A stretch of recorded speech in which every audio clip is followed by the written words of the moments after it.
Daniel Rawdon Craig was born on the 2nd of March 1968 in Chester, Cheshire, to an art teacher, Carol Olivia Nee Williams, and Timothy John Rawdon Craig, a midshipman in the Merchant Navy and steel erector. His father later became the landlord of two Cheshire pubs, the Ringo, Bells in Frodsham and the Boot in Tarporley.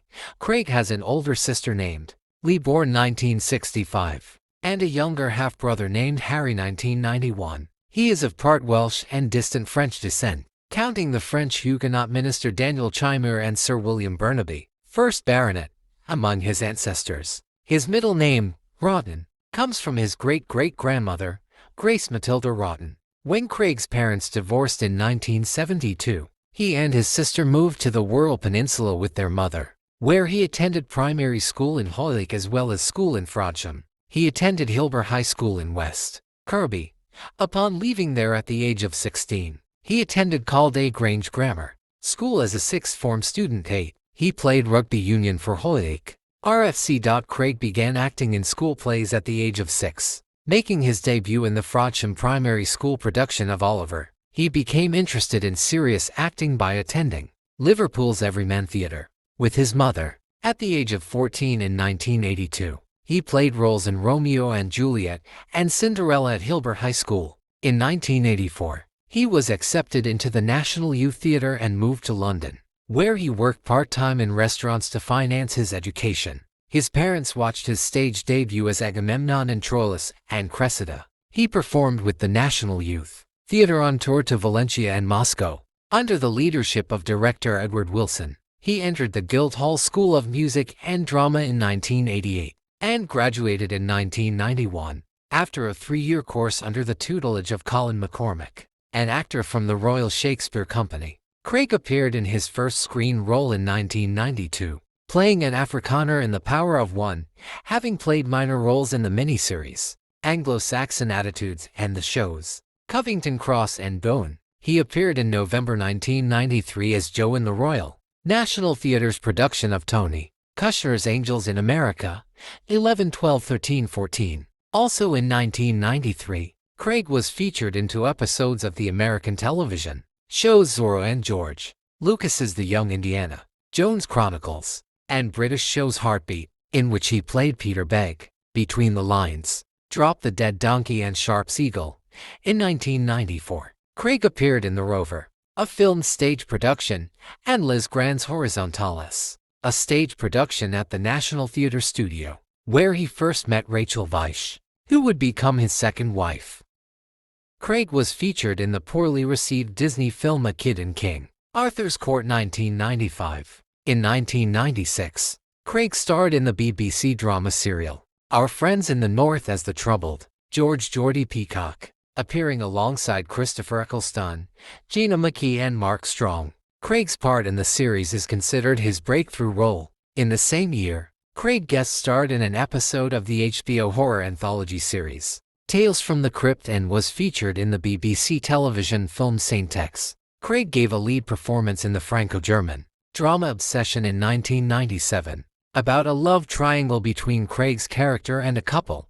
The same year, he played a leading role in Hurly-Burly, a play performed in the West End at the Old Vic. Craig appeared in 3 films. In 1998, the independent drama Love and Rage, the biographical drama Elizabeth, in which he played Jesuit priest John Ballard, who was executed for being involved in the Babington plot, an attempt to assassinate Queen Elizabeth I of England, and the BBC television film Love is the Devil, Study for a Portrait of Francis Bacon, 1998, in which Craig played small-time thief George Dyer, who becomes the lover and muse of painter Francis Bacon, who was portrayed by Derek Jacobi. The following year, Craig starred in a television drama called Shockers, The Visitor, and as Sergeant Telford Winter in the independent war film The Trench, which takes place in the confines of the trenches in the First World War during the 48 hours leading up to the Battle of the Somme. Craig played a schizophrenic man who falls in love with a woman played by Kelly MacDonald after being discharged from psychiatric hospital in the drama Some Voices 2000. Also in 2000, Craig co-starred alongside Toni Collette in the dark comedy Hotel Splendid and was featured in I Dreamed of Africa. Based on the life of Cookie Gallman played by Kim Basinger, Craig played the love interest of Angelina Jolie's character Lara Croft in Lara Croft, Tomb Raider, 2001. Based on the video game series Tomb Raider, he later admitted to having taken on the role in the poorly reviewed, yet commercially successful film Only for the Money. In 2001, Craig also starred in the four-part Channel 4 drama Sword of Honor. Based on the trilogy of novels of the same, Craig appeared in the anthology film 10 Minutes Older, The Cello, 2002, starring in the segment Addicted to the Stars, directed by Michael Radford. His second release of 2002 was Sam Mendes' crime film Road to Perdition, with Tom Hanks and Paul Newman, in which he played Irish mobster Connor Rooney, the son of the crime organization's boss. Craig then portrayed German theoretical physicist Werner Heisenberg in the BBC television drama Copenhagen 2002, which depicts Heisenberg's involvement in the German nuclear weapon project. During World War I stage, Craig starred opposite Michael Gambon in the original production of Caryl Churchill's play Number from September to November 2002. At the Royal Court Theatre, Craig received a London Evening Standard Theatre Award for Best Actor nomination for his role as a man who was cloned twice by his father. The next year, he starred as poet Ted Hughes, opposite Gwyneth Paltrow as Sylvia Plath in the biographical film Sylvia, 2003, which depicts the romance between the two poets. In the same year, he appeared in The Mother as a man who engages in an affair with the much older mother played by Anne Reid of his lover and best friend. The crime thriller Layer Cake, directed by Matthew Vaughn, starred Craig as an unnamed, London-based cocaine supplier, known only as -1 in the film's credits. Kevin Crust, writing for the Los Angeles Times, praised Craig's stunningly suave performance, while Roger Ebert thought he was fascinating in the film. Craig next starred as a man who is stalked by a stranger, played by Rhys Ifans, after they witness a deadly accident together. In Enduring Love 2004, Craig appeared in 3 theatrical films in 2005, all of which were supporting roles. His first release of the year was the thriller The Jacket starring Adrien Brody and Keira Knightley. He then made a brief appearance in the Hungarian film Fateless as a United States Army sergeant who takes a liking to a teenage boy who survives life in concentration camps. Craig's third and final role of the year was in Munich, directed by Steven Spielberg, as a South African driver who is a part of a covert Israeli government assassination mission against 11 Palestinians allegedly involved in the Munich massacre at the 1972 Summer Olympics. Also in 2005, Craig starred in the BBC television film Archangel, based on Robert Harris' novel, as an English academic who stumbles upon a notebook believed to have belonged to Joseph Stalin. 2006 to 2021, James. According to various sources, Eon Productions had become aware of Craig and begun to consider him as a future Bond candidate because of Our Friends in the North in 1996 or Elizabeth in 1998. In 2004, Craig first met longtime Bond co-producer Barbara Broccoli at the funeral of casting director Mary Selway, who had cast Craig in Love Is the Device. Broccoli asked Craig to join her for a cup of tea at Owen's Piccadilly office and offered him the role of James Bond. Initially, he wasn't sure about the role and was resistant to the producer's overtures. There was a period of trying to woo him. Broccoli later commented in 2012, during this period, Craig sought advice from colleagues and friends, of whom most of us said to him, "There is life after Bond." He asked Pierce Brosnan at an event for advice, and Brosnan told him, "Go for it, just go for it." He stated he was aware of the challenges of the Bond franchise, which he considered a big machine that makes a lot of money. He aimed at bringing more emotional depth to the character.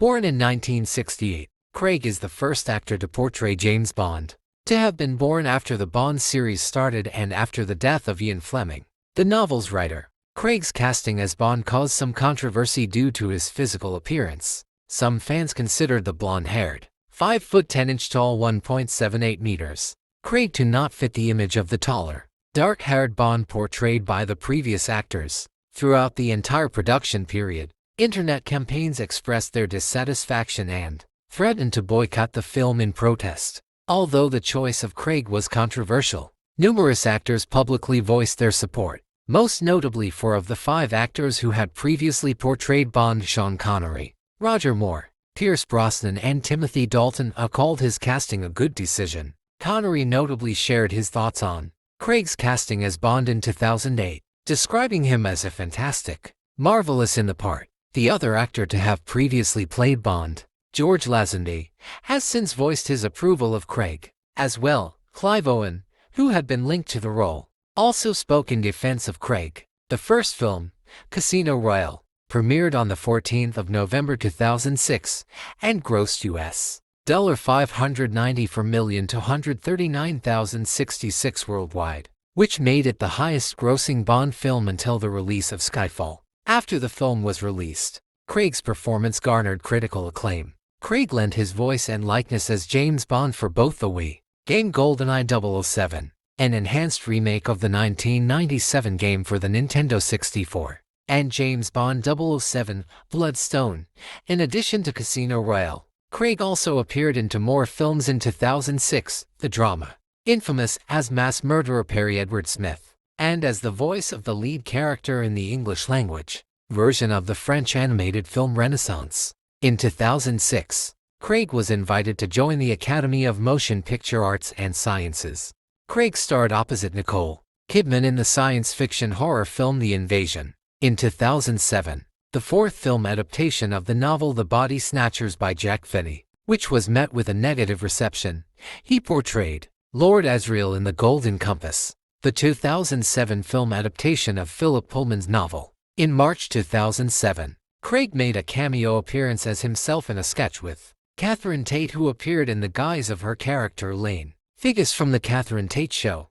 The sketch was made for the BBC Red Nose Day 2007 fundraising program. In 2008, in addition to Quantum of Solace and its accompanying video game, Craig starred in the drama Flashbacks of a Fool alongside Emilia Fox, as a washed-up Hollywood actor who reflects on his life. Although the film was received negatively, Craig's performance was praised. In his final release of 2008, the war film Defiance, Craig starred as Tuvia Bielski, the leader of the Bielski partisans, fighting in the forests of Belarus during World War II, saving 1,200 people. He co-starred with Hugh Jackman in a limited engagement of the drama Steady Rain on Broadway, which played in autumn 2009 at the Schoenfeld Theater, for which he gained positive reviews. In August 2010, Craig starred as crusading journalist Mikhail Blomkvist in David Fincher's 2011 adaptation of Stieg Larsson's novel, The Girl with the Dragon Tattoo. The next year, he took up a leading role in Dream House, a psychological thriller directed by Jim Sheridan and co-starring Rachel Weisz, Naomi Watts and Martin Sakaas. It garnered mostly negative reviews and low box office results. Craig then co-starred with Harrison Ford and Olivia Wilde in Cowboys and Aliens, an American science fiction western film based on Scott Mitchell Rosenberg's 2006 graphic novel of the same name. The same year, Craig provided his voice to Steven Spielberg's animated film The Adventures of Tintin. In 2011, playing the villainous pirate Ivan Ivanovich Sakharine and his ancestor Red Rackham in a dual role. The planned 19th of April 2010 release of Craig's third Bond film was delayed because of financial troubles. The film, titled Skyfall, was eventually released on the 23rd of October 2012. The same year, he appeared as James Bond in the short film Happy and Glorious, in which he escorted Queen Elizabeth II to the 2012 Summer Olympics opening ceremony. He and his wife Weisz starred in a Broadway play titled Betrayal, which ran from October 2013 to January 2014. Despite mixed reviews, it grossed $17.5 million, becoming the second highest-earning Broadway play of 2013. Craig's fourth Bond film, Spectre, began filming in December 2014 and was released on the 26th of October 2015. His first four Bond films have grossed $3.5 billion globally, after adjusting for inflation. Prior to the inaugural Invictus Games held in London in September 2014, Craig, along with other entertainers and athletes, read the poem Invictus in a promotional video. He made an uncredited cameo appearance as a stormtrooper in the 2015 film Star Wars: The Force Awakens. Craig appeared in a modern production of William Shakespeare's Tragedy. Othello at the Off-Broadway, New York Theater Workshop throughout late 2016 and early 2017. The production starred David Oyelowo as the titular character and Craig as the main antagonist. Godian Snyder of the Daily Telegraph praised his chilling portrayal of Iago in the play. In 2017, Craig co-starred in Steven Soderbergh's comedy Logan Lucky, about two brothers who pull off a heist during a NASCAR race. Craig starred alongside Halle Berry in the drama Kings, set during the 1992 Los Angeles riots. The film premiered in September 2017 and was distributed by The Orchard the following year. In 2019, Craig starred in Rian Johnson's black comedy murder mystery Knives Out as Benoit Blanc, a detective investigating the sudden death of a family patriarch. 119. It premiered at the 2019 Toronto International Film Festival and was theatrically released that November. Knives Out earned critical praise and found success at the box office. He earned a Golden Globe Awards nomination for his performance after experiencing delays due to the COVID-19 pandemic. Craig's fifth Bond film, No Time to Die, was released in September 2021, receiving favorable reviews. 125-126. Craig says No Time to Die was his last film as James Bond. 127-128. 2 days before the film's release in the U.S., Craig was awarded a star on the Hollywood Walk of Fame, which is located at 7007 Hollywood Boulevard, a reference to Bond's code number 007, and next to the star of fellow Bond actor Roger Moore. 2022 present post-Bond work. In 2022, Craig starred in a contemporary revival of Macbeth opposite Ruth Negga on Broadway. Variety described his performance writing. Craig has some strong moments but does not capture the transformation of Macbeth into a power-hungry tyrant. The Guardian's Alexis Solowski rated the production 3/5, stating, Craig's burly Macbeth, clad handsomely in Sutter Larlab's modern dress costumes, is every inch a man of action and a soldier, even in a silky bathrobe, entirely convincing in motion, less persuasive when zipping through Macbeth's equivocations. Craig also starred in Glass Onion, a sequel to Knives Out directed by Johnson. In 2024, he starred as William Lee in Luca Guadagnino's adaptation of William S. Burroughs' novel Queer. The film premiered at the 81st Venice International Film Festival. Craig's performance was praised by critics. Craig stated, "The reason I wanted to get into cinema was because of movies like this. Scripts don't come around like this very often. Directors don't come around like this very often. I didn't know what the end result would be, but I knew the journey was going to be something else. And that's really what appealed to me, to be working with such a wonderful person, the most creative and exciting people." Craig will next star in a third Benoit Blanc film titled Wake Up Dead Man, with Johnson to direct again.